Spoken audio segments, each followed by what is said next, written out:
I was really excited to go. And then as I walk in the door, I realize I don't know what anybody looks like. This is a voice agency. I don't even know what the agents look like. So this is the acting subreddit. The title is 13 years and it might be time to face reality. Oh dear. I did respond to his thread. The person goes, love this. Thank you. In parentheses, I'm also Asian. Plot thickens. I was basically talking to my competition and I'm talking him off the ledge. All right. Welcome to the Actor's Guide to the Underworld podcast, where we talk about acting in Hollywood in a way people understand. I'm Ikan Song. And I'm Rían Kelly. How you doing? What's up, buddy? Wearing a very festive sweater if you're watching on video. Yep. This is my beautiful abominable snowman. Oh, I was going to say, I was wondering that. I thought Santa Claus just hasn't cut his hair in a long time, but that is the abominable snowman. Okay. That's right. Cool. Follow us wherever you find your podcast at Actors Guide Podcast. If you get a chance, leave us a review, maybe a 5-star rating. Really helps the podcast. We really appreciate it. And send us some money if you feel like it. Just put a fiver, in a card and send that. We're on all social media at Actors Guide Podcast. Check us out. We're on the TikTok. We're on all the things. Catch us there for fun clips during the week. Yep. Friendster, MySpace, Slack. Does your pet get the yips in auditions?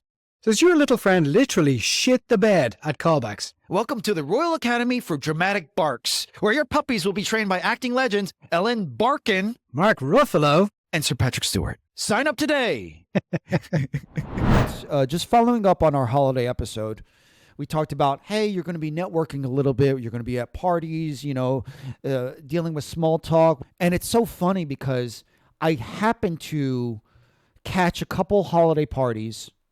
In those scenarios, I was like, okay, this is the uncomfortability that I was just talking about. And I'm like, I can do this, but it was flashbacks of, this is why I used to drink. Yeah. It was a little meet and greet with the agent who's not from LA. They just happened to be there, and a handful of her clients. I never met her in person before.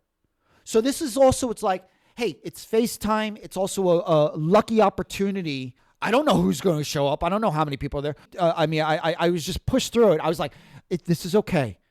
Ask some questions. Be a normal person. Maybe a conversation will just die. Here's the thing. Everyone, and also, to be fair, it's like, in that scenario, everyone is just equally as awkward. Maybe they don't feel it, but it's just kind of awkward. You're meeting a bunch of strangers. You're sitting around a table. You don't know who anybody is. And chat. Talk about the industry. Chat. And it was good. I'm imagining your small talk and you're just going in with like, polar bears are more aggressive than you would think. I don't know if you're confronted by when you have a low chance of survival. I got to remember that for next time. That's a good one. I had to go to another holiday party, so I had an easy out, and it was good. So the next one was with a longtime agent, seeing them in person, especially since I was out of LA for a long time. This one was really cool. Everyone was kind of like energetic, like-minded. And I'm not gonna lie. I learned some tips. First of all, there's free food, hors d'oeuvres, so I love that. So you props to my free agent. food more than most people. I will say you love free food. Yeah. Guilty. Yeah. I've been the beneficiary of that too. Ikan took me to a food event, which was, I think I ate 3 times my own body weight. Oh, it was great. Yeah. God, that was great. You did well. So I'm not going to lie. I was really blown away. First of all, my agent is great. I love them. I've been with them for a long time. So I'm not surprised that they have great clients. And they even had name tags, which is really smart. Oh, everyone's just opening conversation with a stranger, which is cool because you never know the vibe. And then even I was talking to 2 actors I did not know, and we're just chatting, and you're just normal. You're just talking about, some jobs that you shot. I mean, to be honest, if you're talking to a bunch of clients of your agent, you kind of hope that they're doing all right and they're working a little bit, right? So you kind of, if anything, it's not competition. I want to be better than everyone else. You're kind of hoping that there's work out there and everyone's working. You know what I mean? So that's a good thing. And I'm just having a good conversation, chatting with them. And this one person, this one woman goes, hey, do you think we should branch out? And it was the most polite, the smoothest version of, this is a great chat. It was great meeting you. And let's spread around and meet more people. Yeah. And I was like, oh my God, these people are so good. Was that another actor or was that an agent? All these are actors. Another actor. Do you think we should branch out? Yeah, okay, good. Obviously, the agents are busy throwing the party, but all the actors are sitting around, kind of wandering around. Yeah. And I met some old friends and all that stuff that I reconnected with. But these are just brand new people initiating conversation, knowing that they want to meet as many good, friendly, smart actors and creatives as possible. And instead of just getting sidelined into one conversation, which isn't the worst thing, but these people were like, this is great, let's connect, and then move on to the rest of the party. These people are really good. That's it. That's my little tip for you guys. Should we branch out? That's a great segue. Yeah. Let's stop talking to each other and move on. Funny you should say that. Actually, I went to holiday. I went to one this year from my voice agent, but I went, yeah, great. I'd love to be there. And I've been with them probably not that long. You know what I mean? Maybe a year and a half. But I haven't met them. I only knew one of the owners who brought me in, and so I was really excited to go. And then as I walk in the door, I realized I don't know what anybody looks like. This is a voice agency. I don't even know what anybody looks like. And I'm in this room. I don't even know what the agents look like. You know what I mean? Like I haven't met them. We email and whatever, and I send my voice stuff, and I was like, oh my God, I don't know anyone here. So this is challenging now. I realize how challenging this is. And then I see an Irish pal of mine, who's a great actor and an all-round gem of a guy, Glenn Keogh. So I see Glenn, and turns out Glenn is with the same agency, and I did not know that. So he's brilliant at chatting to people. He's great. He's a great talker. He's very good at including people in conversation and stuff. So then through him, I get chatting to other people, and then I meet someone who knows the agents, and they're like, oh, I'll introduce you. I've been with them 5-7 years. And I get talking to people who are, like you said, working all the time. But I got to know the agents. I got to feel a part of it a bit more. And I had a really good experience. But had I thought about it before I went too much, if I thought for too long about the fact that like, oh, wait a second, I don't know what anybody even looks like in here. It only kind of hit me when I walked in the door. I said, I'll go and I'll chat to a few people. But as I walk in, I'm like, I'm in a pub full of strangers now. You know what I mean? I don't know anybody. You know what I mean? I don't even know if they're here for that party necessarily. And there was a lot of people there. Yeah. I actually had a really good time, but there was just a few moments of like, oh no, I'm in a pub full of strangers. I don't even know. And I did contemplate at one point, I'm like, maybe I should just take off, because I don't know if I have it in me to like burst the bubble of groups of people talking. You know what I mean? To insert myself into that. But I have to remember there's lots of people in the same boat as me there. I always feel like everybody knows everybody else and I'm the outsider, but that's not the truth. People are doing the same thing as me. They're just coming in and talking and whatever. Right. It was great. That's exactly what I was saying. 100%. Yeah. And I think it's helpful for the agents as well to get to know you in a different context, because then they kind of get a sense of you as a person, and that's a different thing than just a very professional, we could submit you for this and whatever. So that was great. Really. And then I got to do this really cool thing with my theatrical agency where, and I will say, like you, I've been very fortunate with the agents that I've had. And I have my agent, Casey, she's been my agent and my friend now for about 15 years. So I've been very fortunate with really great agents over the years. Awesome. And Casey's kind of been a constant, and I can't, I can't recommend her highly enough. She's such a fantastic agent. Someone from the agency who I know contacted me, and they're like, hey, would you help us out? We're trying to play a prank on the owners of the agency. A holiday party where they're playing games over Zoom for, agency wide for the agents. So they wanted me to play a psychic, and then they wanted me to pop on and do a sort of a psychic reading where they had like pre-fed me with things that were actually going to happen in the new year, and then a load of stuff that had been submitted.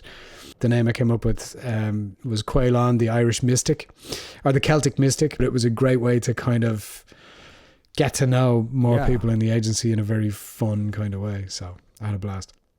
Wow. Well, there you go. Good job. You helped. You were given a mission and you got it. Got it done. So 100% for most of these situations. I mean, it's one thing where you're just at a random, actors mixer trying to get free food, but I think it's really important. I love that. That's still your focus. Which I often do. Oh, I know. Do you bring a little bag? You just. I'm not against that, but that is a very shrewd idea. I know a lot of pros that do that. Anyway, so it is so important because things are remote that we do these things. Anyway, we're doing a Reddit rundown. Greatest stories in Reddit. We take our favorite bits or most interesting bits from the acting thread. Oh, the acting subreddit. By the way, these Reddit people, I've been engaging with Reddit more. I love Reddit. This community is crazy. Oh, I'm going down the rabbit hole. Subreddit's for everything you can imagine. This one bit, I hope that there's an inspirational nugget in there. It did kind of trigger me. I did respond to his thread, but let me just read it to you. Okay. Oh man.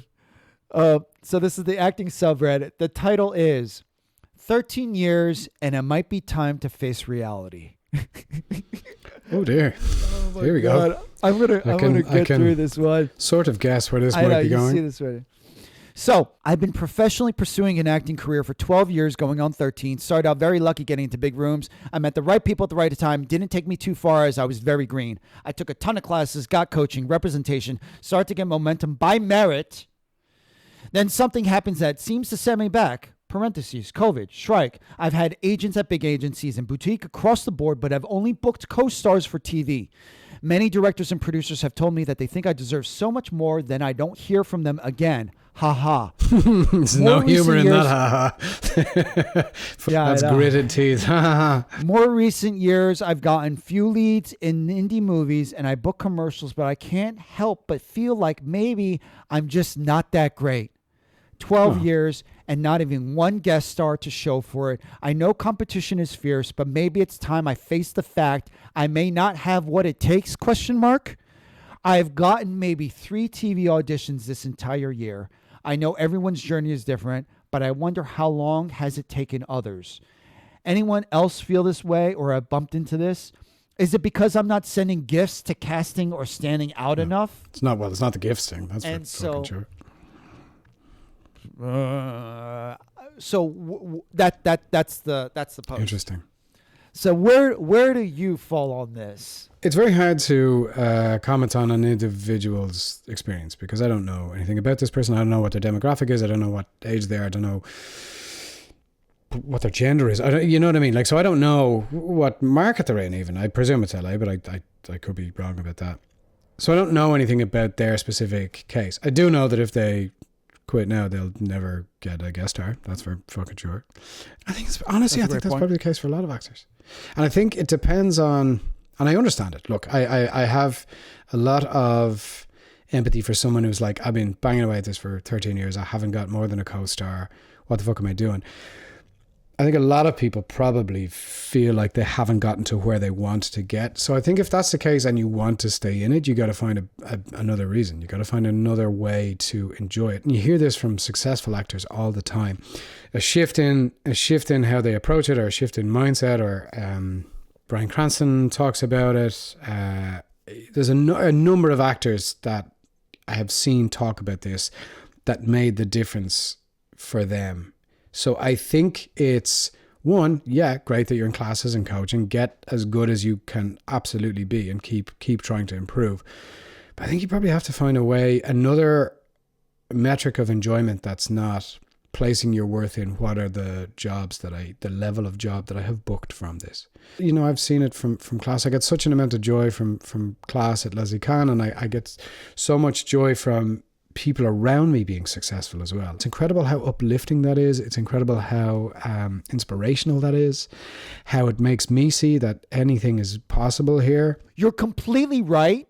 And that's also part of the reason why I have empathy for this guy. This thread, this post, did kind of trigger something in me. It was late at night, and I'm barely ever on Reddit, and I had to respond. I have empathy.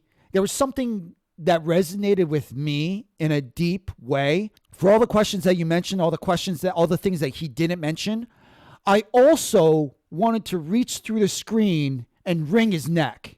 I wanted to shake him for all the things that he didn't say, as far as what's your demo, what region are you in, all these other questions that would help you get to an answer. Now, I understand he needed to vent, and he got a lot of great responses. Yeah.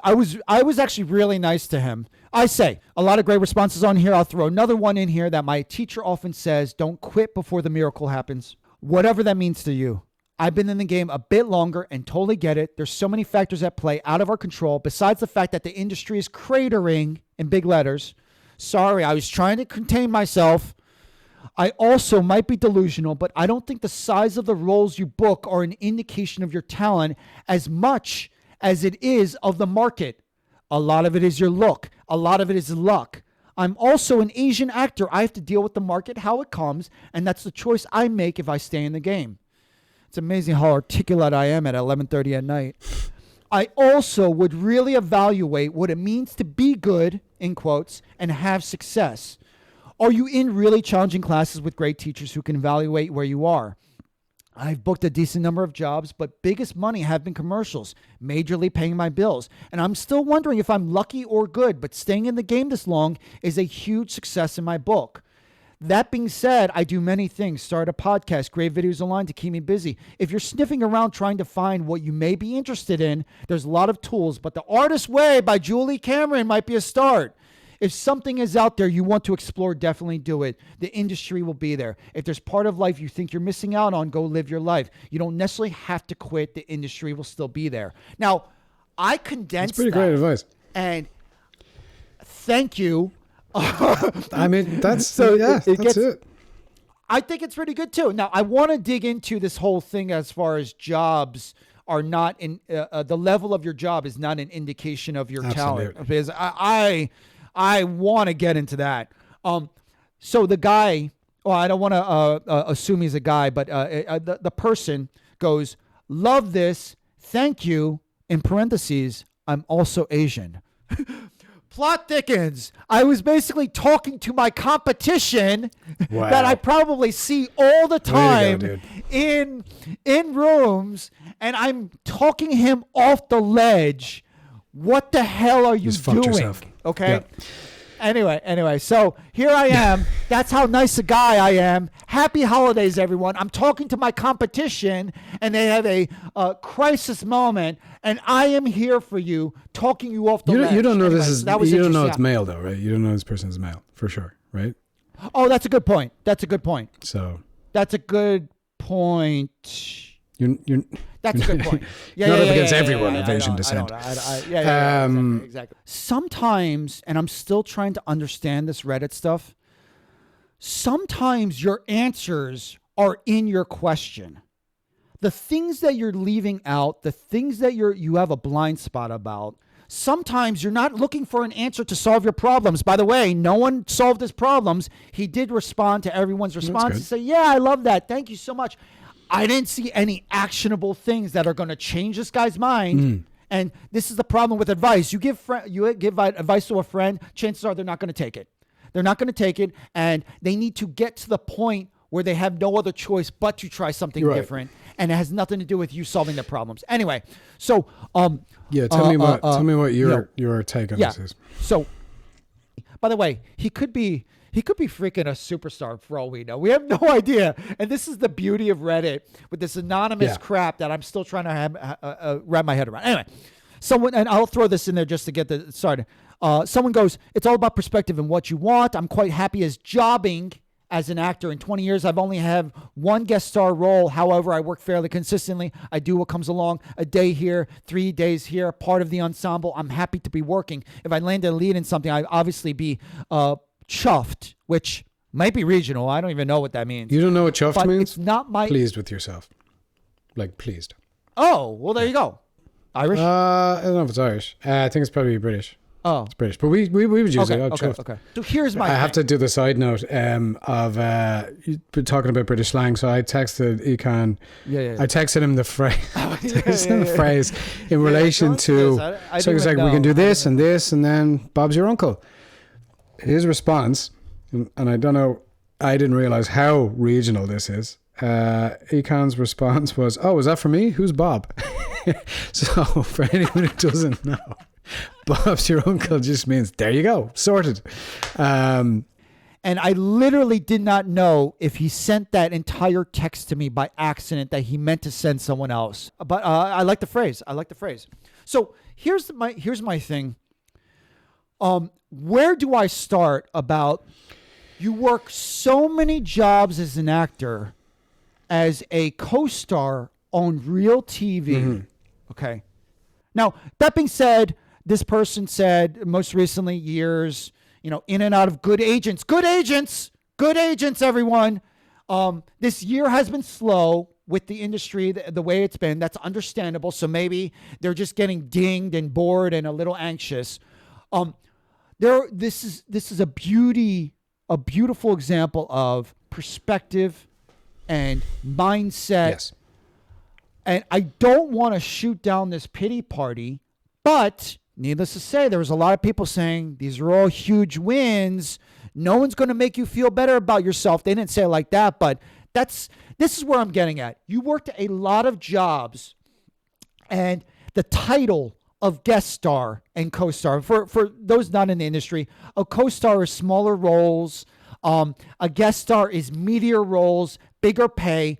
The ambiguity as far as what that contract actually means, it's completely ambiguous. You could get 5 pages of a co-star and get your agent to argue and negotiate to be a guest star. There's no rules as far as what a co-star and guest star means in these day and age. It's different in Atlanta. It's different in LA. I'm barely containing myself while we're talking about this. There's so much about this that is just not covered in this person's understanding. So to limit yourself and your talent and your entire career and all the whatever you're working with because of these external factors, this is so cliche, but it's true. There are no small parts, just small actors. So for everyone who started doing small roles, all the Michael Caines out there, bit parts, smaller roles, were them doing smaller roles for all those years an indication of their talent? Because I absolutely do not believe that for myself. Needless to say, all of us, myself included, unfortunately, sometimes can be unrealistic with how long success takes, how long breaking through takes. It always, it can take way longer than you expect. When you talk about our industry, which is the image, look, we're in show business, we are at mercy of trends. What are they casting? What are they looking for? What do you look like? I don't think I'm saying anything too crazy. You're Charlize Theron, you play the hot girlfriend, and then you get a shot to play Monster. They just did a diversity report in 2024. 92% of top scripted series have white creators. 80% are white males, 79% are white males, and 39% women lead roles went down to 34%. My point is, I'm not looking for excuses. I'm saying that sometimes your look is not, sometimes it's hot, sometimes it's not. This is what diverse actors have to deal with. And I'm going to use the lack of roles as an indication of my acting talent. It's like, am I making sense here? Issa Rae just said recently she does not feel successful because she doesn't have a show currently on the air. Hollywood doesn't want anyone. You have to be so good, beyond type, unassailable, that they can't deny you. That's your experience of it, but there's a couple of things I think here that are worth saying. One, a lot of guest star, what would have been traditionally classed as a guest star role, they are now making co-star rules for various reasons. Save money. To save budget. money, save on residuals, save on money. So a lot of the lines, like you say, are a little bit more blurred. Oh, I also want to add the flip side of, especially back in the day, if you had a good agent and you had a good name, you could say 2 lines and they'll give you a guest star. Interesting. Okay. So at what point are we questioning our worth in these titles when it comes to, hey, this person's been around for 15 years. They're going to do a guest star. Let's throw him the money, and he'll do half a page and then call it a day. So who's working more? Who's working, like, what are we measuring here? Yes. Anyway, but I do have to say that you're taking something which was written at a point in time and you're applying that to this person's mood all the time. You know what I mean? You're saying that this is how they feel. I have moments where I feel less positive or less hopeful than others, but I try in general to maintain and to grow and to expand a very positive mindset on this. But I didn't always have that. You know what I mean? I didn't start with that. So it's important for me to look at those things and go, where do I stand on that? How do I feel about that? And for me personally, with help from other people, my experience of acting has gotten better and better. The more I do it and the deeper I get into it and the better I get at it and the richer my experience of it becomes. And all roads seem to also lead back to the thing that we're hearing from lots of different sources, which is make your own stuff. Make your own material. You hear it from actors, you hear it from directors, you hear it from casting directors. And I spoke about this at the end of sort of the year in the class that I'm in. We talked about what are your goals or some things that you would like to do less of, 20% more of, 20% less of. These were questions that Leslie had posed to the class, whatever. My thing that I want less of is waiting, because I think waiting is such a powerless state of being. I think it's a very powerless kind of a mindset. So if I'm waiting for something, I'm giving so much power to that thing to determine whether I feel good or bad about myself often, or how I feel about my career, or that any particular job. So I think that when you talk about waiting for success to happen, I think you probably have to, or making it, you probably have to really examine what does making it mean to you. You know what I mean? And if you can get quite specific about that if it helps you. Because I think the idea of, is it for some people, it's just making enough money to live without another job from acting alone, or, maybe it's a level of credit that you want, or maybe it's whatever it is. I think you have to define that for yourself, because I think if you have this vague idea of, in the future, when I make it, everything will be okay, you're living in a kind of a false reality. And in a way, in some weird way, this is actually perfect for the time of year, the holiday reset. Little people might have a little more time. You're definitely right. And I think that's great advice. And, not to project so much about what this is, but I think there are a lot of people who have asked these questions, and I think there's a lot of value in this. People have been saying this to this person, and you're completely right. This is a moment in time where they're having these thoughts. They haven't processed these things. Some people said, write a film, get in a festival, build your own path. And of course, this person said, certainly tried that route several times, and it is hard. I need to be an outstanding writer, director, and editor too, or at least be able to pay people who are great at the above. So this is not about solving this person's problems, even though all of us are trying to help. This is me, like everyone else, reading these comments of a good conversation, one after another. Everyone is giving decent advice, and the person saying, yeah, but sure. And I'm not trying to demonize this person, but you're completely right. They are trying to process it, and these are really, really good questions that hopefully this person can answer. What is your level? What is your idea of success? We're talking about clarity. We are talking about reality. We're not here to solve all their life's issues, although that would be nice. But ultimately, the questions that I think they need to ask themselves, just like we should be asking ourselves, is what is our purpose? Things can change year to year. Priorities can change. They also left out a lot of details, and going back to the whole clarity, and how are you going to solve the problem if you don't clearly know what the problem is? And that's just a open thing. Let's see. Someone said something really smart. The only difference between those who have it and those who do not have it is that someone at some point decided for themselves that they do have it. Now, I don't know. That might be. I get that. That might be cliche. I know. I think it's really good, but I just want to admit that, this might be, sweet mantras that have went the test of time in the acting industry, and people's beliefs might be slowly waning. That being said, I like that nugget. I like that aphorism. This is great. I literally just saw a video of Jim Carrey talking about something very, very similar, where he said when he was in school, I think he went to Catholic school, and one of the nuns said, if you pray for something, God will give it to you, right? So this is the message that he got at a very young age, and he thought, wow.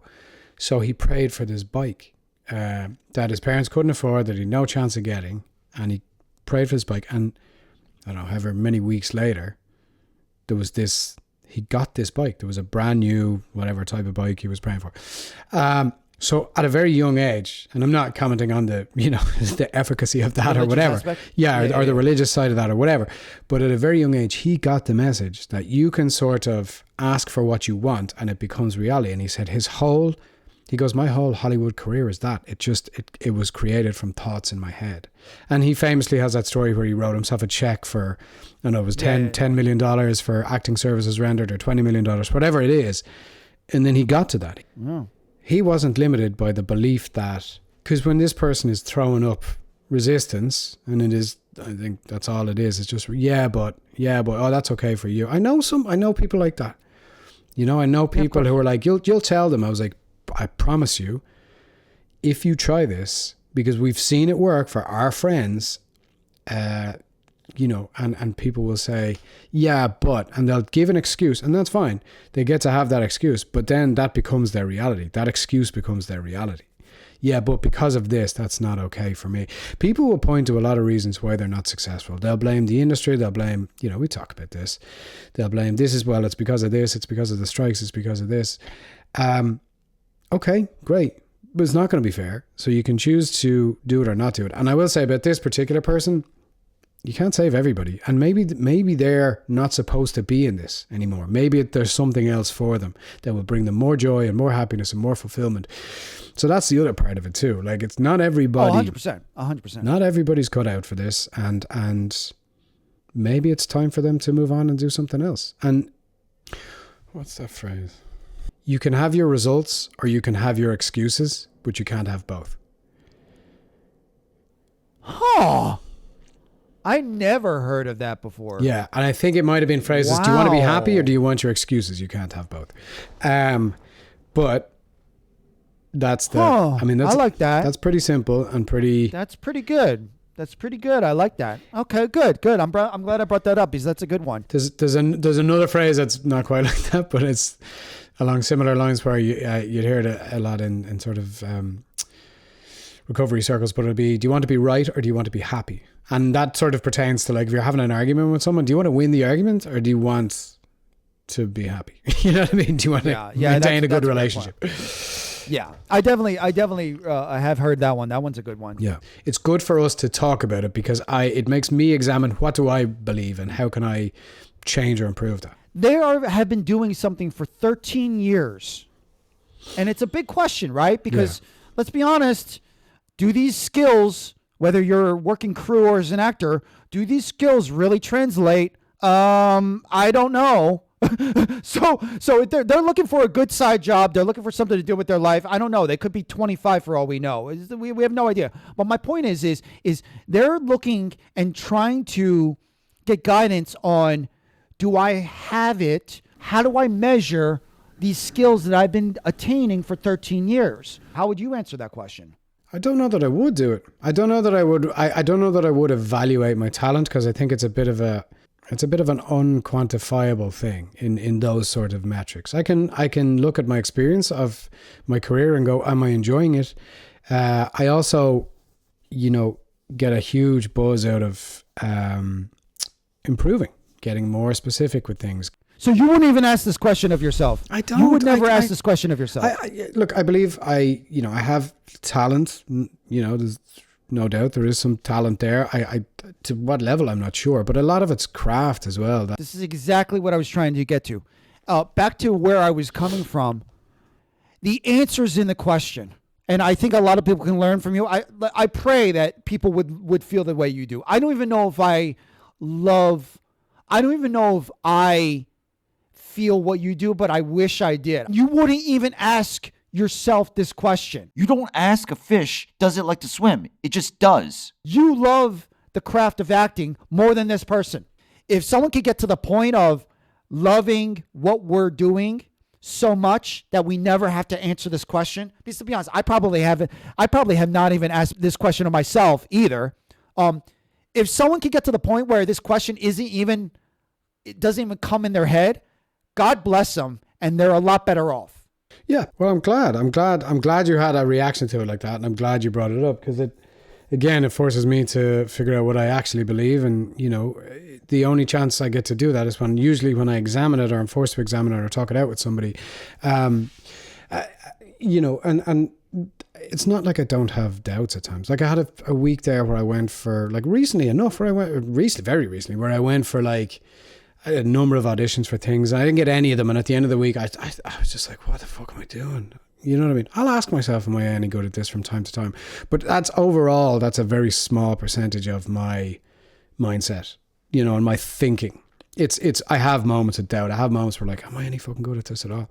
And then I have great victories where like I'm doing something, I'm in it, and I'm doing all of the things simultaneously and inadvertently, and maybe it's for a brief period of time, but it feels amazing, and that's the addictive part of it for me, and the fact that I don't know what's coming next. There is a gambling aspect to this career where like one job can change your life, and I feel like it's my job to get as good as I can. And to improve as much as I can, and have a richer and deeper experience of this thing, to the point where when that thing comes along, and believe that it will, because I do, that I'm just ready. The gambling aspect, when we talk about whether it's personality, temperament, how strong they want it, the gambling metaphor is very accurate in our industry, yet it very well could not work for a lot of people, and it has nothing to do with their acting talent or their acting chops. It's just... takes a lot of patience, perseverance, and do people really want to keep showing up to the table? Sure. And I think that's the thing. It's like, I think Ethan Hawke, many actors have said this. It's basically you keep working just to try to get the opportunity to keep working. Yeah. I can understand a lot of people getting tired of it, but I agree. I feel the same way. So just to finish this off, we've heard stories like this before, but I just saw this video. I'll put it in the description. SAG-AFTRA Foundation had a casting director, Lucy Bevans, who I might be pronouncing that wrong, but I believe she was the casting director for F1. More and more with roles and whether it's a small role or a big role, she was talking about an actor who was auditioning for a different project. It was a tiny role. They've been a character actor for years, and there's so many things going on in a casting director's head. You just try to get in their head, remind them that you're around. He auditioned for a small role in a tiny role in a different project. Next thing you know, they're like, actually, he could be the journalist in F1. I saw this online. Yeah, he has a huge role in F1. I actually hope to see that over the holiday. I haven't watched it yet, but he has a great role in F1, and we're trying to solve a problem. We're not in control of what's being cast. We're not in control. We don't even have an idea of all the different little things that they're casting. But if they see you for a small role, they're going to try to solve another problem, and you very well could be that solution. So yeah, I 100% do everything that comes across your desk. Give it a shot. You have no idea where it goes, and keep trucking along. Yeah. Anyway, there was some inspirational stuff in there. I knew it would be. This is a good holiday, end of year little reset little conversation. I'm glad we talked about that. Yeah. Hidden gems. Just because of the vibe and the talk of where we are. I believe I do have this book. I have not read it, but just because of all the mindset stuff that we've been talking, and I also love the name of the book. It's called Wherever You Go, There You Are. Mm-hmm. And I just love that name. Of course, I heard this through Rick Rubin, so it makes a lot of sense. You know where else being that said, phrase was written? This is, Oh, really? This is such a nerd. Where? This is going to be the nerdiest thing I think I've said sometime. In Star Trek The Next Generation, that phrase is written on, I think, one of the doors or something. There's a number of sort of Easter eggs hidden around the set for people, but one of them is wherever you go, there you are. Don't ask me how I remember that. I used to be a big Star Trek Next Generation fan. I mean, I thought it was more interesting, but I guess it might be a little cliche. Either way, it's John Kabat-Zinn. Wherever you go, there you are. Yeah. There you go. If you have a little free time, want a little mindfulness in your life. So my hidden gem is very Dublin specific. If you are in Dublin or Ireland, there is a play at the moment in the Abbey Theatre. It's on currently, and it's on until the 31st of January. It's called Dublin Gothic by Barbara Bergen. Stars a number of people that I know and I'm very fond of. Gus McDonough being one of them. Good pal of mine from Portmarnock. Thomas Cain Byrne. Great play by all accounts. It's quite long, so I will say that. You've seen it? No, I haven't seen it. I was going to go in the other night, but I can't wait to go in it. I'm going to go in and see it this week. Great reviews, and I would recommend that if you're in Dublin and you want to play to go to over Christmas, go to Dublin Gothic. There you go. That's my hidden gem. A little meditation and maybe go catch a play if you're in Dublin. Yeah, Happy New Year, and here's to a happy and successful 2026. And we'll see you in the new year.